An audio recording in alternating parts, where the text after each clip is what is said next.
Hey friends, this is the Miss Volfie from our Half Acre Homestead, and today we're going to can spaghetti and meat sauce.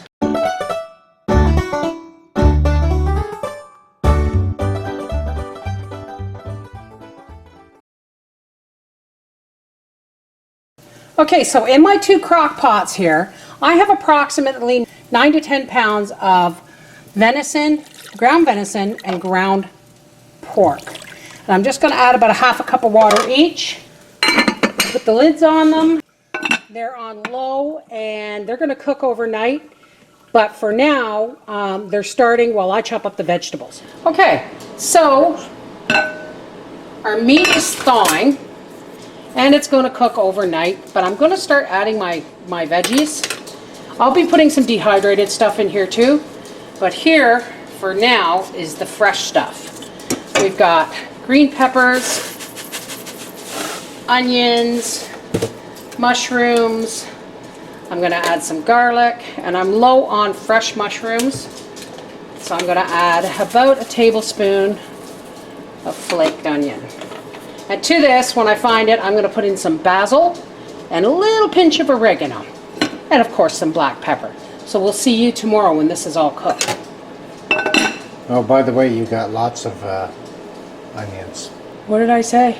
You said, since I don't have many mushrooms, I'll put in some of this powdered onions. Oh, okay. All right. Since I'm low on onions, I've added some flaked onion because I only had one onion for each pot until I go shopping. So, there we go. I fully planned on going to the farmer's market this past weekend, buying a bushel or two of tomatoes, peeling them, stewing them down, and then making the sauce from those.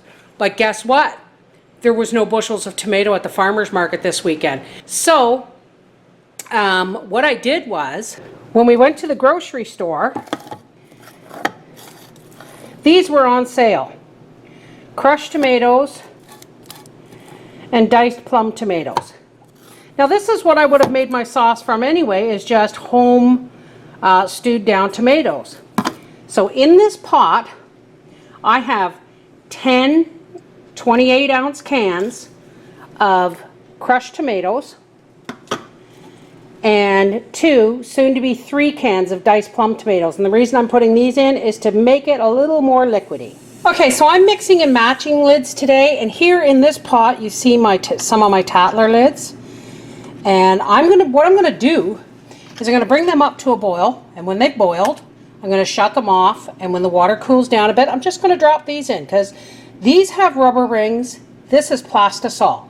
So we don't want to boil the plastisol off the lid because apparently that can happen now with these cheap ass lids.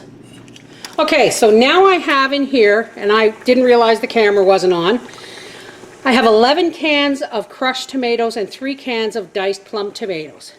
Now I've added a little bit of salt because most of these were no salt added. And I added a 1/4 cup of sugar to cut the acidity. Normally I wouldn't want to cut the acidity in my tomatoes, but this is for spaghetti sauce. So you don't want it too acidic. And we're not going to worry because we're pressure canning it. So a 1/4 cup, we have 280 ounces of crushed tomatoes, and 3 28-ounce cans of diced tomatoes, a 1/4 cup of sugar, and 2 teaspoons of salt. Okay, so what I have here is crock pot number 1. I'm going to put about a cup and a half of meat and vegetables into each jar. So when I have these all ready for sauce, we'll be back. Okay, now we're going to start adding our tomato sauce, but we're going to pour our sauce right in on top of our meat to 1 inch from the top, and we will debubble because you want to make sure now that the meat is mixed in with the sauce. Always, always, always wipe the rim and the threads if you can with a damp, clean paper towel or rag. Use up my Tatler lids first, and into the canner this goes.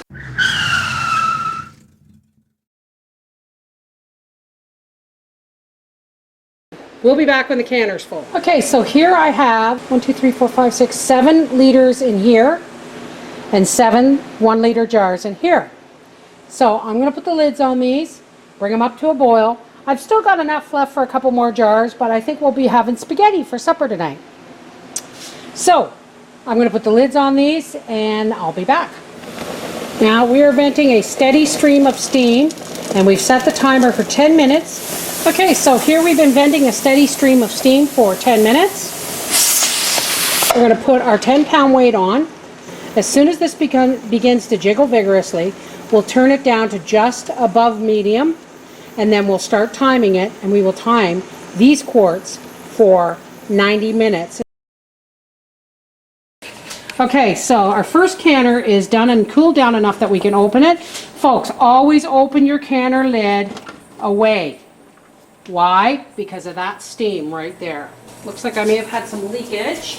I got 14 1-liter jars, and I still have a full crock pot of sauce that I may just can up tomorrow. See, that one's leaking.